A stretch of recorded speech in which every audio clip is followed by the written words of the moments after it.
زیر سایہ جو ادارے ہیں اور جو افراد ہیں وہ اپنی آئینی ذمہ داری پوری نہیں کر رہے. اس لیے پنجاب اسمبلی کے اسپیکر نے صدر پاکستان کو خط لکھ کر کہا ہے, اور اسی یہ تمام جو پس منظر ہے جس کا میں نے ابھی ذکر کیا وہ انہوں نے اس کے اندر پیش کیا, اور آرٹیکل 57(1) الیکشن ایکٹ 2017 کا انہوں نے حوالہ دے کر درخواست کی ہے کہ صدر پاکستان ملک کو اس آئینی بحران سے نکالیں اور انشور کریں, یہ تابع کریں کہ الیکشن کی تاریخ کا اعلان بھی ہو اور الیکشن بھی 90 دن کے اندر اندر کروائے جائیں. اب ہماری امید بھی ہے اور یقین بھی ہے کہ گورنر صاحبان کے برعکس, الیکشن کمیشن کے برعکس, صدر پاکستان نے آج تک جتنے بھی فیصلے کیے ہیں ان کا تمام کردار جو ہے وہ ایک آئینی کردار رہا ہے, اور انہوں نے حلف بھی جو اٹھایا ہے وہ حلف بھی ان کو پابند کرتا ہے. یہ ان کی ذمہ داری ہے کہ پاکستان کے آئین کا دفاع کرنا ان کی ذمہ داری ہے. تو ہم ان سے اپیل کرتے ہیں, صدر عارف الوی صاحب سے اپیل کرتے ہیں کہ وہ اب اس کے اندر اپنا آئینی کردار ادا کریں, اور یہ جو ایک مذموم سازش کی جا رہی ہے پاکستان کے آئین کو سے انحراف کرنے کی, یعنی پاکستان کی جمہوریت کی بنیادیں ہلانے کی. اور یہ بھی ذکر ضرور کرنا چاہیے کہ پاکستان ایک کثیر الاکثریتی ملک ہے, یہاں پہ کوئی ایک زبان بولنے والے ایک قسم کے لوگ نہیں رہتے. اس لیے جب پاکستان بن رہا تھا تو قائد اعظم اور قائد اعظم کے ساتھیوں نے اسی حقیقت کو سامنے رکھتے ہوئے یہ بالکل واضح کیا تھا کہ پاکستان ایک جمہوریت کے طور پر چلے گا, اور جب ہم نے جمہوریت سے انحراف کیا, جب ہم نے آئین سے انحراف کیا, تو اس کا خمیازہ جو ہمیں ادا کرنا پڑا ملک کو دو لخت ہونے کی صورت کے اندر, وہ بھی ہماری تاریخ کا حصہ ہے. اور تحریک انصاف اپنے لیڈر عمران خان کی قیادت کے اندر ہر وہ کوشش کرنے کو تیار ہے آئین اور قانون کے دائرے کے اندر رہتے ہوئے کہ پاکستان کے آئین کا, یعنی پاکستان کی جمہوریت کا, یعنی پاکستان کی سالمیت کا دفاع کیا جائے. اور انشاءاللہ تعالی اس ذمہ داری سے ہم سب بری ذمہ ہوں گے.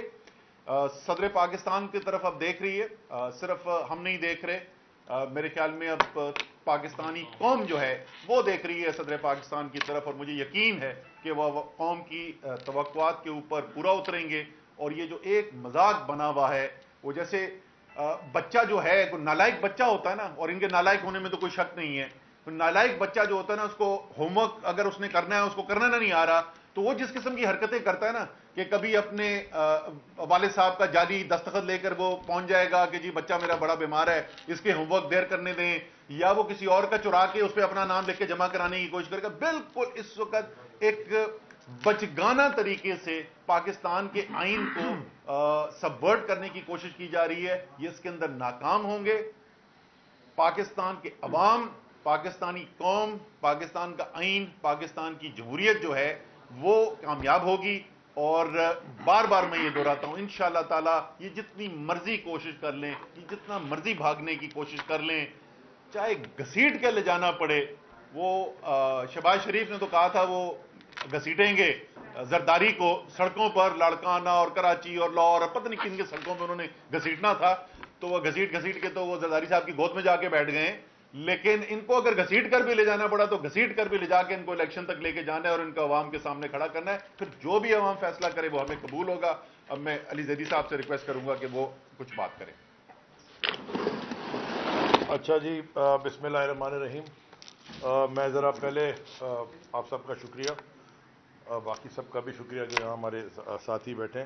میں پہلے ایک اناؤنسمنٹ پتہ تو چل گئی, لیکن میڈیا میں آفیشلی ہم اناؤنس کر دیں کہ چیئرمین صاحب کے, اسد عمر صاحب کے اور باقی ساری مشاورت سے آفتاب صدیقی صاحب کو کراچی کا صدر نامزد کیا گیا. آفتاب بھائی آپ کو بہت بہت مبارک, اور ہماری ساری پارٹی کی پوری سپورٹ آپ کے ساتھ ہے. اور کیونکہ بلال غفار نے بڑے مشکل وقت میں پارٹی کو ایک سال سہارا, جس میں دھرنے اور لڑائی جھگڑے, ایف آئی آر, پتہ نہیں کیا نہیں ہوا ہے پچھلے ایک سال میں, بڑی محنت کی ہے. تو اور بلال غفار کی ایکسپرٹیز اکانومی میں ہے, تو اسد عمر صاحب نے اور قیادت نے یہ فیصلہ کیا کہ بلال غفار وی پی آ جائیں اور جو اکنامک ٹیم ہے ان کے ساتھ اس میں ہاتھ بٹائیں اور اکانومی کو ہینڈل کرنے میں یا اکانومی کے اوپر کیا ہمیں کرنا چاہیے، اور خان صاحب کو اور باقی لیڈرشپ کو، اکنامک ٹیم کو رائے دیتے رہیں. اکانومی کا جلدی سے میں حال آپ کے سامنے رکھ دوں تو بلال آپ کو بھی مبارک ہو. جلدی سے اکانومی کا حال میں رکھ دوں آسان الفاظ میں، تاکہ عام عوام جو سمجھ رہی ہے ان کے ساتھ جو ہو رہا ہے اور جو ہونے والا ہے وہ دیکھ لیں. دیکھیں جی، کہاں تھے کہاں ہیں پہ آ جائیں اور کہاں جا رہے ہیں وہ ایک لائن میں سمجھ آ جائے گا. پیٹرول تھا 150 روپے جب ہم گئے، آج ہے 272 روپے، شاید اور بھی بڑھ گیا. ڈیزل تھا 145 روپے، آج ہے 280 روپے. ڈالر تھا 178 روپے، آج 270 میں. اگر مل رہا ہے کہیں تو بازار میں لے کے دے دے کوئی. گیس 70% اوپر چلی گئی ہے. بجلی کی قیمت 16 روپے یونٹ سے 44 روپے یونٹ ہو گئی. جیسے کہ کل اسد عمر نے ہمیں بتایا کہ جس کا 10,000 بل آتا تھا اس کا 13 ابھی جو کل فیصلہ کیا اسی کے اندر 10,000 والے بل کا 13,000 روپے اب آئے گا. یہ جو بڑھائی ہے 44 روپے، یہ پچھلے 10 مہینے کے اندر 170 ارب روپے کے ایکسٹرا ٹیکسز. ایکسپورٹ 7% گر گئی ہے، یعنی کہ زر مبادلہ جو آنا ہے وہ کم ہو گیا ہے. ریمیٹنسز جو باہر سے پاکستانی پیسے ہمیں بھیجتے ہیں، جیسے آپ اکثر کہتے ہیں کہ جی اوورسیز پاکستانی بڑا، وہ 11% کم ہو گئے. جی ڈی پی گروتھ وہ آپ کو سمجھائیں گے یہ اکانومسٹ، لیکن وہ نیگیٹو میں چلی گئی ہے. ریزروز 2.5 بلین کے رہ گئے، جو کہ پچھلے میرے خیال میں 10 سال میں اتنے کم تو کبھی بھی نہیں تھے، اس سے بھی شاید زیادہ سالوں میں اتنے کم نہیں تھے. اور جو مہنگائی ہے، یعنی کہ جسے انفلیشن کہتے ہیں، وہ 50 سال کے ریکارڈ توڑ رہی ہے. اس لیے اکنامک ٹیم کی بڑی ضرورت ہے، اور اسد عمر کی ایکسپرٹیز ہے. تو میں ان سے درخواست کروں گا اسد عمر صاحب خدا کے واسطے ہمیں بچا لیں، کیونکہ ہم تو ادھر مارے گئے پاکستان کا جو تباہی ہے. دوسری جی بات جلدی سے میں نے کرنی، یہ بات ہے یہ ووڈو نامکس، یہ اسحاق ڈار کی یہ پہلے بھی رہ چکی ہے. جب ہم آئے تھے 2018 میں اسی طرح کے حالات تھے، اور 2 ڈھائی 3 سال لگے اس کو مینج کر کے. کووڈ کے باوجود ہمیں ایک جگہ لے کے آیا، اور کووڈ بھی جو مینج کیا تھا وہ بھی تحریک انصاف کی اسد عمر صاحب بھی ہیں اور باقی لوگوں کے ساتھ مل کے، جس میں فوج کا بھی بڑا اچھا حال تھا. سب نے مل کے، دنیا کہتی ہے کہ کووڈ اچھا مینج کیا، اور انہوں نے بغیر کووڈ کے ہمارے ساتھ کووڈ سے برا حال کر دیا الحمدللہ. دوسری جو بات کرنی ہے جی، ایک کل خبر دیکھی ٹی وی کے اوپر. ہم کل لاہور سے جب رات کو آئے واپس، ہم نے خبر دیکھی کہ اساسینیشن اٹیمپٹ جو خان صاحب کے اوپر ہوئی تھی، اس کی ایک جے آئی ٹی بنی تھی، اور وہ جے آئی ٹی کہیں غائب ہو گئی ہے. یہ ٹی وی کے اوپر بریکنگ نیوز چل رہی تھی کہ جی وہ ریکارڈ جے آئی ٹی کے مسنگ ہیں، اور جو اینٹی کرپشن کے ایک سینئر آفیسر تھے جے آئی ٹی میں، وہ اور بھی ہائی پروفائل کیسز کی جے آئی ٹیز غائب ہو گئی ہیں. مجھے ذرا یہ بتائیں کہ یہ ملک میں اگر جے آئی ٹی بھی، اس لیے میں وہ زہر بلوچ، نثار مرائی اور وہ جے آئی ٹیوں کے پیچھے کورٹ سے نکلوانے گیا تھا، اس میں بھی یہ غائب تھی، لیکن اللہ کے شکر ہے وہ مل گئی. آخری بات جو میں کرنا چاہتا ہوں، ابھی ہم کیونکہ خان صاحب کے ساتھ ایک چھوٹی سی وہ اسپوکس پرسن کی میٹنگ میں تھے، جو خان صاحب کی بیل کا ایشو ہے، یعنی کہ ناظم جو کہ دبئی میں بیٹھ کے قتل میں بیل لے سکتا ہے. حمزہ اور شہباز اور اس کا والد، ان کے ایف آئی آر، جس دن انہوں نے ایف آئی اے میں پیش ہونا تھا وہ اوتھ لینے چلے گئے. اس کے کئی دن تک جب ایف آئی اے کی ڈیٹ آتی تھی وہ کہتے تھے آج ہماری کیبنٹ میٹنگ ہے. انہوں نے کیسز اپنے سارے فارغ کروا دیے، وہ ان کی ساری کیس معاف ہو گئے. اور جس شخص کے ٹانگ میں گولی لگی ہے اور ڈاکٹر کہہ رہے ہیں کہ ابھی وہ فٹ نہیں ہے اور ان کو ابھی ٹائم لگے گا، اور ان کو آپ بلا رہے ہیں کورٹ میں. دنیا کی تاریخ میں کوئی سلیکٹو جسٹس پہ یہ پسندیدہ، یعنی کہ اس کو پکڑ لو اس کو چھوڑ دو اپنی پسند سے، کوئی بھی سوسائٹی نے ترقی نہیں کی. میں عاجزانہ کورٹس کے ساتھ، سپریم کورٹ کے ساتھ، سارے ججز سے، عدلیہ سے ایک اپیل کرتا ہوں کہ اب سوال بھی پوچھ رہا ہوں کہ بھائی یہ 73 کے آئین پہ ہی چل رہے ہیں ہم، یا کوئی پیچھے انڈکلیئرڈ مارشل لا ہے، یا کوئی آئین نہیں ہے. جیسے کہ الیکشن کرانا ہے، وہ خط بھی لکھ دیا تو الیکشن نہیں کرانا چاہتے. یعنی کہ ہماری جو آئی ہیں آفتاب بھائی کی، اور ہماری جو ہمیں نیشنل اسمبلی سے نکالا 17 جنوری کی، انہوں نے کہا کہ جی ہم نے آپ کے استعفے قبول کر لیے اس دن سے، جس دن سے آپ نے دیے، یعنی کہ 11 اپریل سے. تو یہ بھی آئین کی خلاف ورزی ہے کہ 45 دن سے زیادہ آپ نے کسی حلقے کو بغیر اس کے الیکٹڈ نمائندے کے رکھا. وہ کوئی سوال پوچھنے والا ہے کہ نہیں ہے؟ تو عاجزانہ گزارش ہے سارے ججز سے کہ خدا کے واسطے ذرا کوئی ڈائریکشن تو دے دیں، کوئی قانونی ڈائریکشن نہیں دیتے. ملک کو ابھی تو جدھر مرضی جا رہا ہے، کوئی پوچھنے والا ہی نہیں ہے، اور جو یہ کر رہے ہیں ان کو کوئی پوچھنے والا نہیں ہے. اور آخری بات، جو خان صاحب نے آج خط لکھا ہے،